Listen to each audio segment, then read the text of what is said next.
Welcome to Business on the Vine. I'm your host, Lady Jen Duplessis, and in this dynamic series, we dive into the challenges, breakthroughs, and victories of entrepreneurs who have turned their passion into success. Welcome. Hey, everybody, it's Lady Jen Duplessis. Welcome back to Business on the Vine. I'm over the moon. I'm not even excited. I'm not delighted. I'm not honored. I'm like over the moon to be talking with Seth Greene today. I don't know if that's even a better thing, but Seth, welcome to the show. Well, thank you so much. I'm honored and also over the moon, and I will totally take over the moon. That's an awesome description. I am flattered. Awesome. Well, let me introduce you real quick. Seth is the nation's foremost authority on growing your business with cutting edge podcasts and relationship based marketing, which, oh gosh, I love all this because this is totally up my wheelhouse. He's the founder of Inc. 5000 Direct Response Marketing Agency. He's the co-host of Sharkpreneur podcast with Shark Tank's Kevin Harrington, whom I know as well, which was named the #6 business podcast to listen to. And Rich has been on multiple times. I love that. And I love that. So 9-time best-selling author, NBC News, ABC News, Forbes magazine, CBS Moneywatch. You've got, just a whole bunch of stuff. You're out there in the world. And I know you've spoken on stages with a gazillion people similar to what I've done. And we're just delighted to have you today. I cannot wait to get your wisdom into the hands of business owners. Well, thank you very much. I will do my best to give some wisdom then. Oh, you will. You will. There's no doubt about it. And it's just been a pleasure chatting with you previously and really having, getting to know you a little bit better. So thank you so much for your time. All right. So here's the deal. Those that are listening to this show, Business on the Vine, and you've heard the song, heard it through the grapevine, we want to talk a little bit about your business, right? Not just what you do, but how you're doing it. This is really important for business owners. But I want to start this entire podcast off with, because people are saying, well, oh, he's a podcast. He's going to talk to us about podcasts because he's got a podcast. Yep, definitely Seth is. Why is it important for business owners to be guests on podcasts? So not only should they be guests on podcasts, they should also, if it's up to me, have their own show as well. And the reason for that is podcasting, in my opinion, is the greatest networking tool ever invented. Because I can talk to anyone, anywhere. There's no geographic limitation. They can be around the world. I can get through to people that otherwise would never give me the time of day to interview them on my podcast. Yeah. I had a Fortune 500 CMOs and C-suite folks on my show when it first started, and I had 9 listeners. So it's possible to use to connect with anyone. And if you do it right, if you follow Lady Jen's example and follow our process, it can build your relationships in a way that is not perceived as salesy. It can get you in the door with people you otherwise couldn't get in with. And it can take either a new or existing relationship and take it to an entirely new level because of this form of media that we can use the right way to turn a relationship into profits. Yeah, I totally agree with you. So let's talk about this just for a second. This is what I'm seeing. And maybe you concur, maybe you don't, but since we had the pandemic and since so many people decided to be entrepreneurs, we now have gurus telling entrepreneurs, you've got to be on podcasts, go get a BM podcast. And now we've got, have you ever seen the picture, photo, whatever? I used to call it posters. We used to have posters, right? The poster and it says, live like someone left the gate open. And it's a picture of these horses that are in this corral and the gate is open, but they're just standing there, right?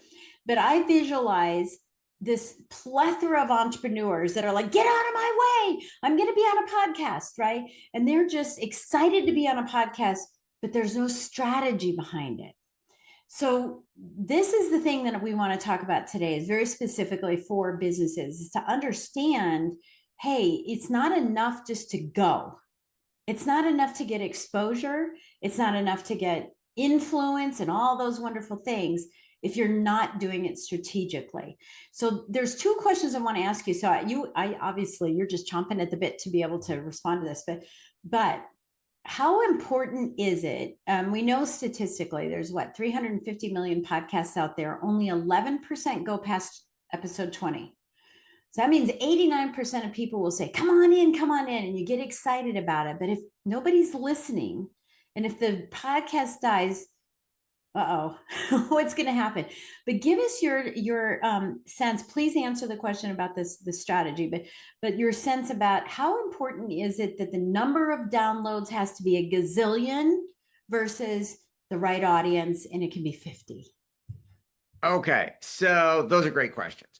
We Thanks. designed our podcast process to specifically work for a local business owner who was going to stay in their local market and have a relatively small audience.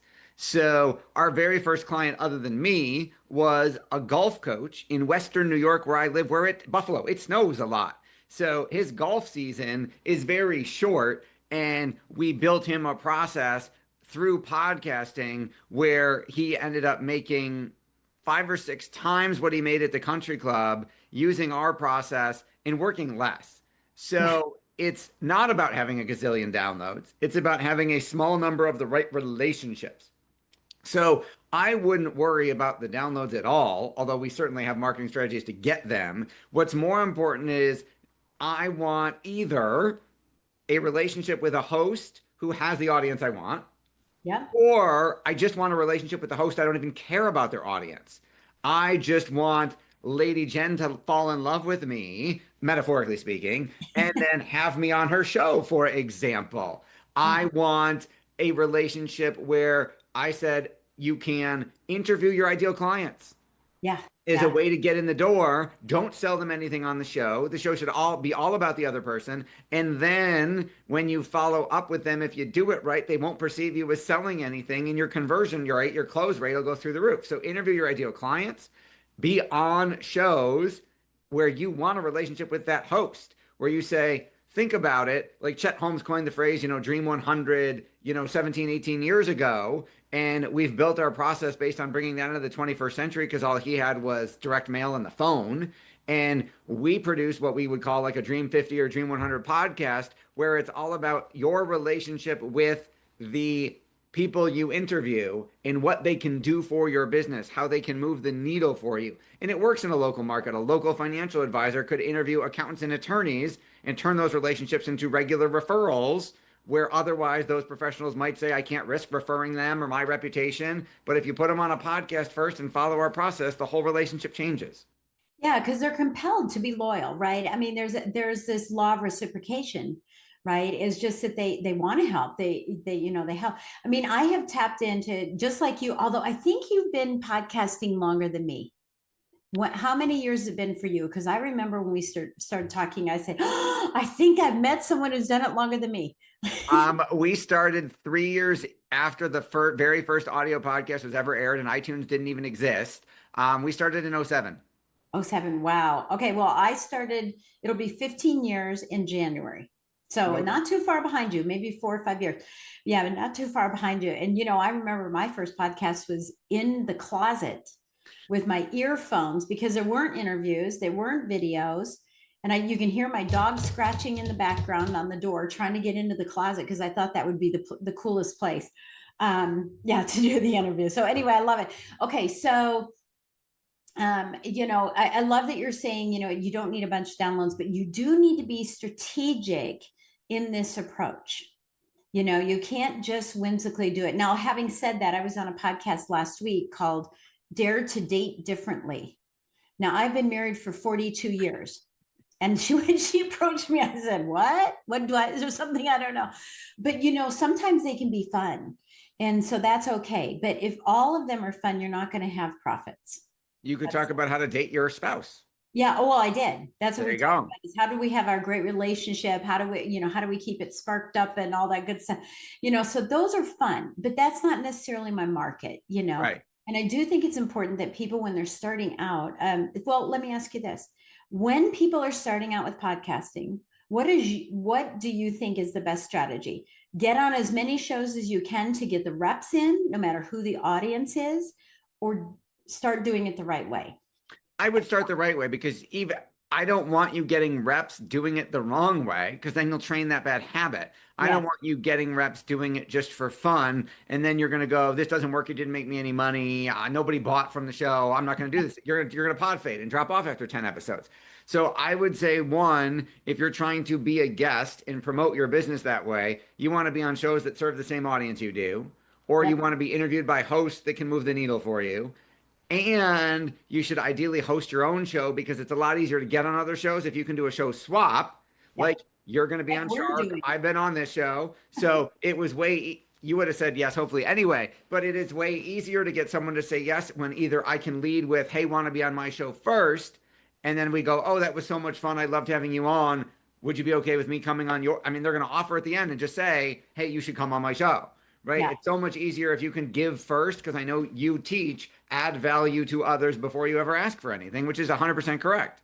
Yeah. Well, and that's all about relationships, right? Yeah, I think that's really really important. You mentioned something here a second ago. Now I got to remember what it was because I want to ask you this question. Right? And by the way, notice how in podcasts it doesn't have to be perfect, right? We are human. We are having a conversation, right? Oh yeah, you mentioned about getting on the right podcast that would serve your audience. So talk about this a little bit because I actually have a colleague who lives in Dallas. She's a real estate broker in New York. Okay, interesting choice. Uh-huh. Yeah, she lives in Dallas, but she's originally from New York, but she's a real estate broker in New York. She lives in Dallas. She has a podcast that's only for women and she coaches on leadership.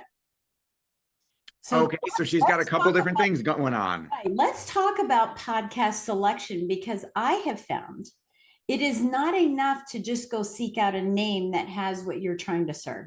So for me, it would be anything that says business. But remember that hosts are also business owners. So give us some of your take on that podcast selection and how that gets done. Sure. So I want to address your or your client first. Yeah. So she almost needs two different brands. She Yes, she needs does. a New York podcast about New York real estate. Of course. And then separately, she could have one for women on her coaching stuff. Yeah. Yeah. And what she has is a podcast about accelerating women, and that's it. Yeah, it's interesting, and so yes, she definitely is having a little brand issue going on. I'm sure she's struggling with it. But the key here is that had I just gone for the name of her podcast, I would not have been on her podcast because I don't chase women only things. Right. I just don't. So I never would have been on her podcast had I not known that she had this undertone of being a businesswoman. Yeah, exactly. Yeah. And I think that that's important for people to understand is look at what the host does for a living as well as what they're doing on that podcast because they are business owners. Yeah. Yeah, and there are hosts out there who have little passion. Their broadcast. We had met someone the other day who had been referred to us for our podcast process. And then in the conversation, it came out that this was a passion project. They didn't ever want to make any money with it, which meant they weren't going to hire. Wouldn't have had the money to hire us to do all of our services because one, they wouldn't need them all because they don't Right. care about making money. And Right. two, if they weren't going to make any money, they couldn't afford it unless they put Yeah. all of their own money into it. So yes, make sure it's not just a passion project for them. Make sure it has something to do with their actual core business that can move the needle for you.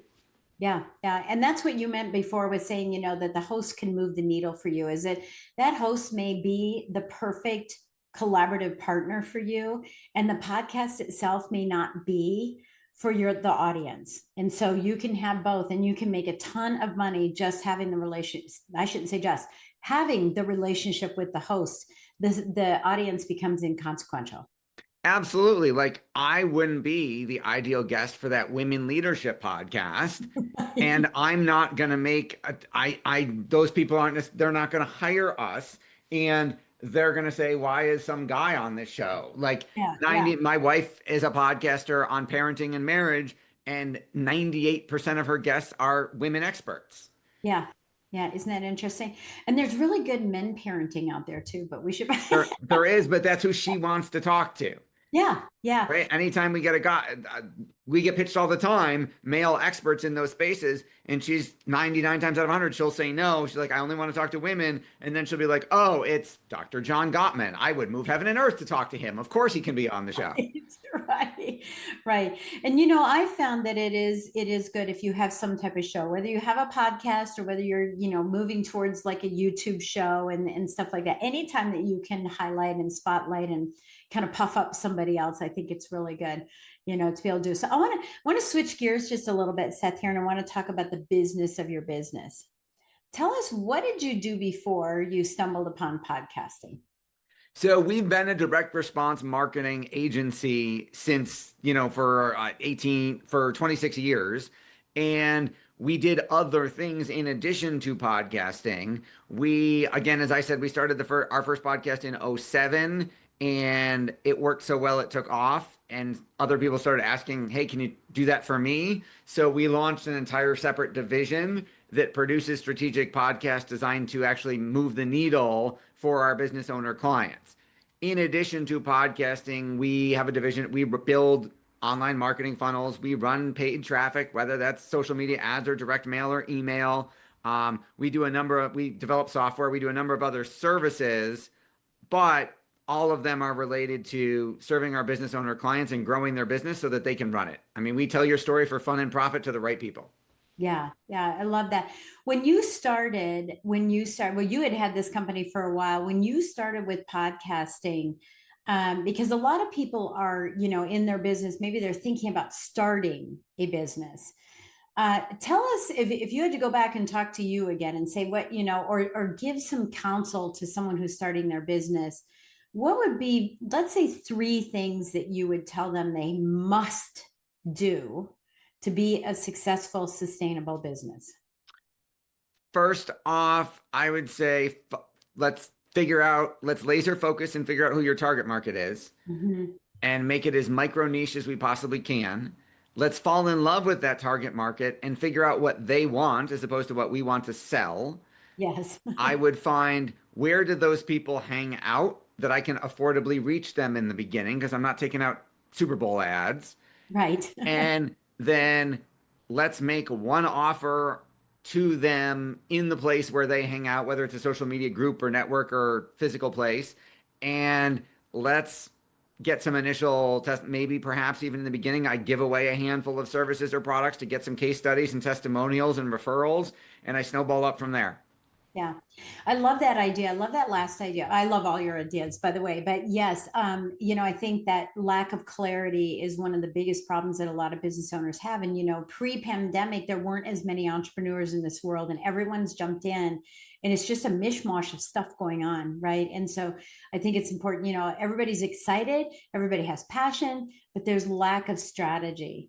And I think strategy is one of the key things. But I love what you had to say about the last one. It's so important for us to be focused on these specific things, and being able to give the opportunity. I know for me, I'll give an example of this that piggybacks what you just said. Is there have been times that I've been on podcasts, whether as a guest or as a host, and offered for someone to try my product, try my coaching, get it for half off, whatever it is, so that they can understand what it's like to work with me. And I think this is what you were talking about, right? Is like, dip your toe in, see what it's like to work with me, because you're more likely to refer, as we step into referral networking, right? You're more likely to refer when you've experienced it yourself. Agreed? Agree 100%. Yeah. So let's talk about, there's a couple things that you wanted to talk about. I love this. Your next 1,000 leads are already in your clients and competitors' networks. I call that acres of diamonds, by the way. Yep. Acres of diamonds. You got them right here. Take the binoculars off and start just going here, right? Look down and look deeper. Tell us a little bit about that and what you mean by that. Because boy, would this be helpful, podcasting or not, this would be super helpful for a business owner. Absolutely. So in today's world, I think it's less than 6 degrees of separation. I think it's probably 1 or 2. Yeah. And you're already connected to everybody you need to know. So this may be heresy for a marketing agency CEO to say, but you don't necessarily need to spend a bunch of money on paid traffic. Yeah. When you are probably already connected to everybody that you want to know. So whether you use a podcast is a way to get connected with people who serve the same audience you do, or whether that is a whether you're interviewing your existing clients to get in front of their friend base or connection base, that also works incredibly well. And we have both employees who serve as our clients' virtual assistants on social media. Because if you had 8 hours a day to friend people, network with people, talk to people, you'd crush it. You just don't have the time. So we have both employees who do that for our clients, and we have software that they use that automates a large percentage of that process. Because you can, the beauty of social media is that your friend list, your client list, your social media, it's all public. So now you literally can see everybody else's database. And it's just a question of taking the time and having the expertise to send those people the right messages to start relationships. Yeah. Yeah, it's so powerful. I mean, so powerful about this. I think people are, I teach on hustle to harm money, right? Hustle to harm money. And so many people are in the hustle, just scrambling. They're like cats on a marble floor in oil, right? Scrambling to talk to everybody about nothing, to skim the surface about everything, instead of slowing down to speed up so that they can dig a little deeper into what is already there. So, could you give us one tip on something? Let's just do the opposing. People do this and they should be doing this to connect on social media. Okay, so I'll give you two. Oh, So cool, too. Hang on, everybody. Here we go. two for the price of one. So the people, for example, LinkedIn is the social network I'm the most active on because it's business to business, or it's supposed to be. And we found statistically, people will send, like when you go to connect with someone, it says, LinkedIn, would you like to add a note? Don't add a note. You Yeah. will statistically have a higher percentage of people who accept your connection request. I used to think that was crazy. I used to think I would put a note on everybody because I thought if I had the note and they saw it, I'd have a better shot. Turns out not so much anymore because LinkedIn has gotten crowded.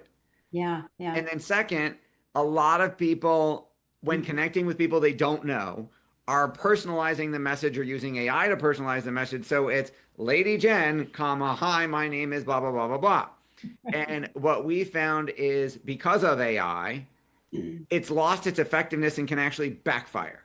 Like I get at least three messages. I went to Syracuse University for my undergrad, and I get at least three cold messages on LinkedIn a day going referencing the fact that I saw you went to We went to Syracuse. school together. Yeah. Yeah. And it's obvious that it's an AI because they will say they'll say, go Syracuse.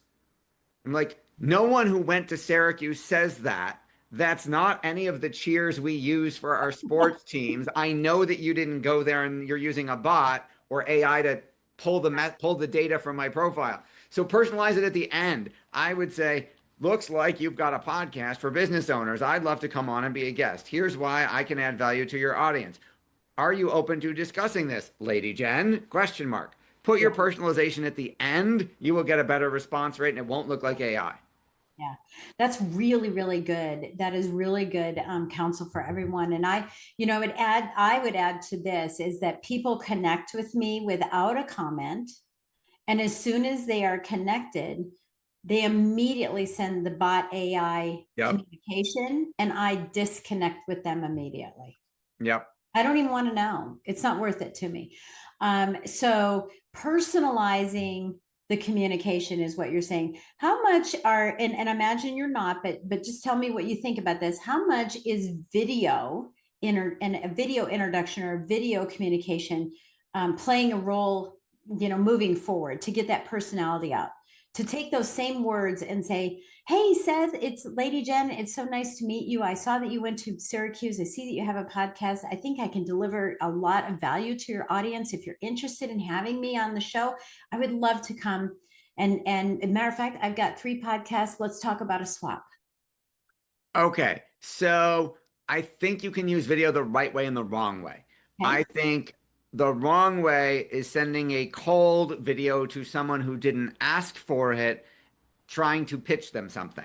Okay. I think the right way would be after you've gotten permission. So in this example, after we've connected, you could send me a message going, talking maybe a snippet of that and Yeah. saying, would it be okay if I sent you a 2-minute video on blah, blah, blah?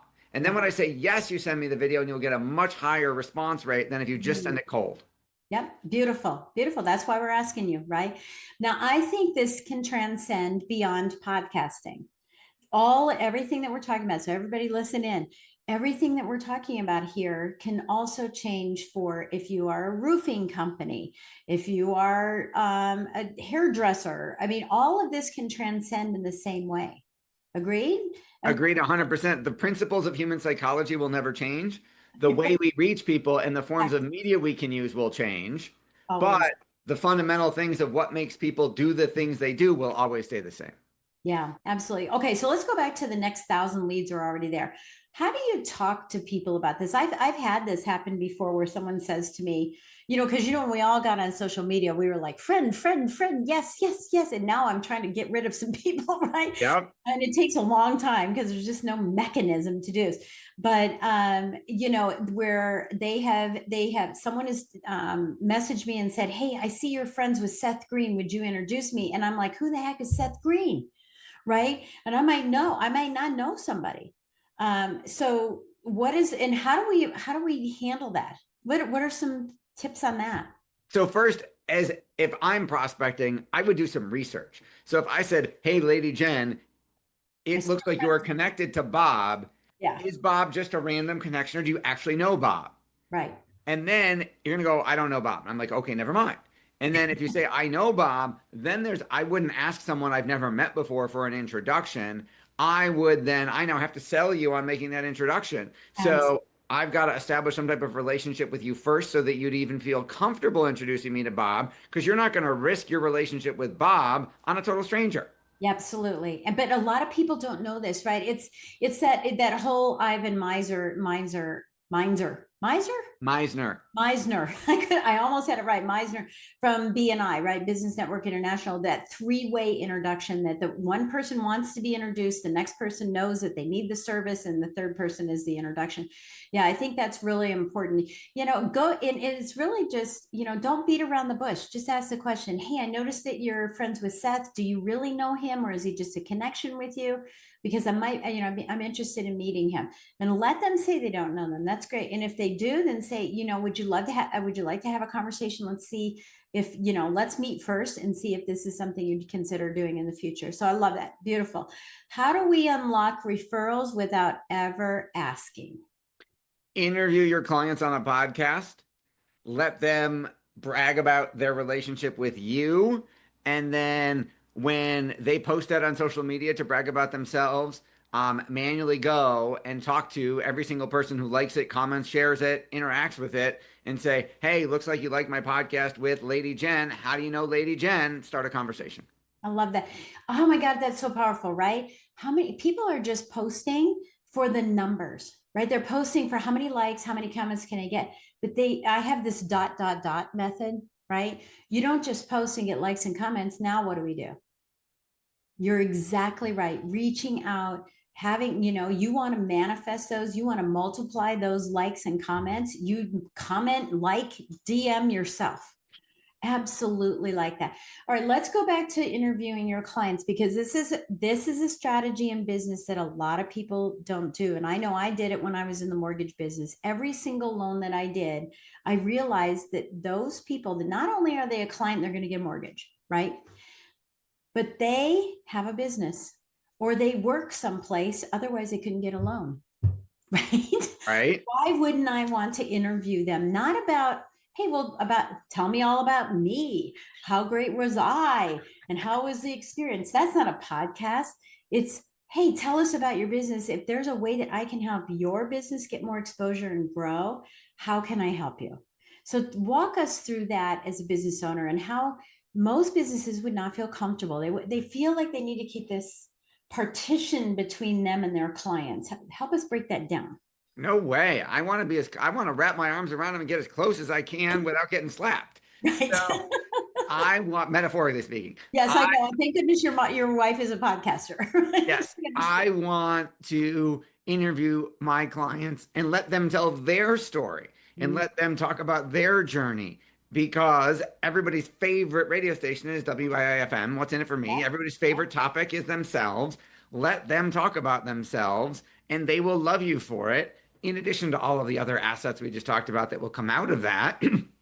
I was on a plane once and I try not to talk to people on planes, but Me at one too. point I ended up doing it and I said, you know what? I'm going to pretend this isn't a long form podcast and I'm just going to try as an experiment. And I Yeah. sat next to this person in first class and I talked to them for 3 hours.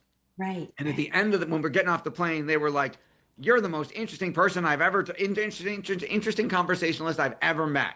And Yeah. we exchanged contact information. They ended up becoming a client later. But I said to myself, when he said that, I said, "That's funny because you don't know anything about me. I asked you questions and you talked nonstop for 3 hours. But I'm an interesting conversationalist because I was interested in them." Right. It's that curiosity that we need to have for other people. Oh my gosh, I have a very similar story. And you know what happened? I was bumped to first class and I was talking, which I don't normally do, right? But I was talking and chit-chatting, and we have become such great friends that they traveled to our home and spent weekend with us. He and his wife came and spent the weekend. Wow, that's you got me beat. Right? I mean, it's absolutely, it's become that, and it's worth its weight in gold to pay for first class for that very reason, because people love that. Yeah. And I love the curiosity that you're sharing, with other people. And this is what we need to do, is be curious about our clients, because that helps our business grow and elevate too. And I know that this is something that you do too, is that through podcasting, you're helping, working with the host or the guest, whatever the case may be, to help grow your business. Help people understand the connection. Maybe not everybody sees that. They say, okay, I get exposure. We talked about this in the beginning as we're finishing up our time, right? We talked about exposure, but how do we transcend? How do we tip that so that it's a business relationship and not just, oh, I'm a guest, I'm a measly guest, and you're the host? How do we do that? So I'm going to politely disagree and say that you are not a measly guest. You are No, a I don't think useless you are. guest. I You don't think can't, unless it's a rant show, a solo show. If they do interviews, they can't do the show without a guest. that's So right. they need you just as much as you need them. Yeah. So I would go with the attitude of you are there to add value to their show and their audience and make them look as good as you possibly can so that they love you more. And then that continues in a relationship off of the show. Yeah, absolutely. No, I don't think that. Believe me, I don't think that. I I know. just think that some people think is, well, I'm just the guest and they're the host and they have a show, and so they're better than me, and how can I possibly bridge that conversation?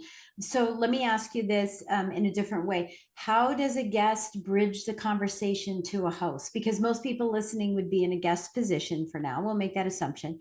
How do they bridge the conversation to say, this has been fantastic. I've had so much fun being on your show.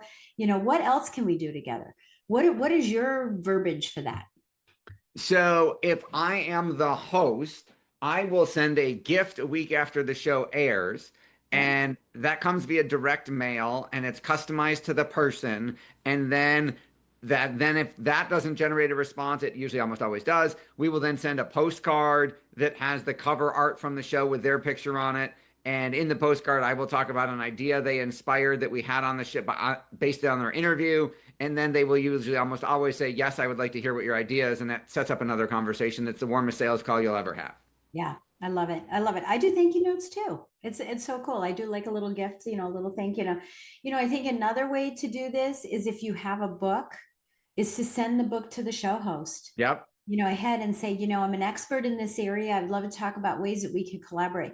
I've actually come up with 18 different ways you can collaborate with a host. That's awesome. I would love to Or see a that. guest, right? A host or a guest. Because all of us always think of one thing, like, oh, we did that. And I'm going to go back to dot, dot, dot. We did that. We did a swap, Yep. period. Right? Versus, okay, now what can we do? And then what we can do. Yeah. So I'm really excited about that. Wow. You just have so much to offer. I absolutely love it. Show us your book. Bring it up. I know you had it ready for us. Show us the book. Yeah. So Yes, this is the ultimate guide to growing your business with a podcast, how to turn warm, fuzzy feelings into cold, hard cash. Since you are listening or watching Lady Jen, if you go to ultimatepodcastbook.com, You can get 30% off the Amazon price, and we will ship you a physical copy. If you would like to learn more about how to unlock warm leads from your clients or colleagues' social network, that is yourdream50.com/unlimited-leads. I love it. I love it. Any parting words you'd like to give us? Do you have a mantra? Do you have a quote? Do you have a thing you like to say at the end? Because I know I do when I'm on a podcast. What's yours? My favorite quote is actually by my brother-in-law, Dr. Corey Melnikoff, from his best-selling book, The $4 Sandwich. And it is, who you are being affects how well what you do works. Ooh, that's deep. Can you repeat it again?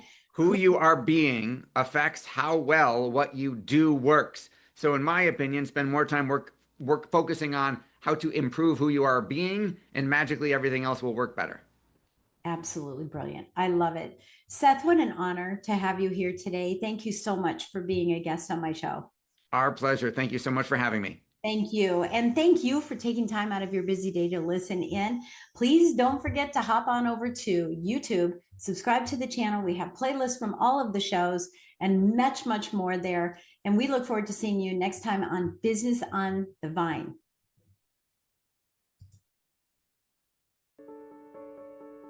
Thank you for joining us on Business on the Vine. If you found value in today's conversation and would like additional support, go to supportfromjen.com. Remember, the best ideas are always discovered on the Vine, so keep innovating, stay inspired, and continue to grow.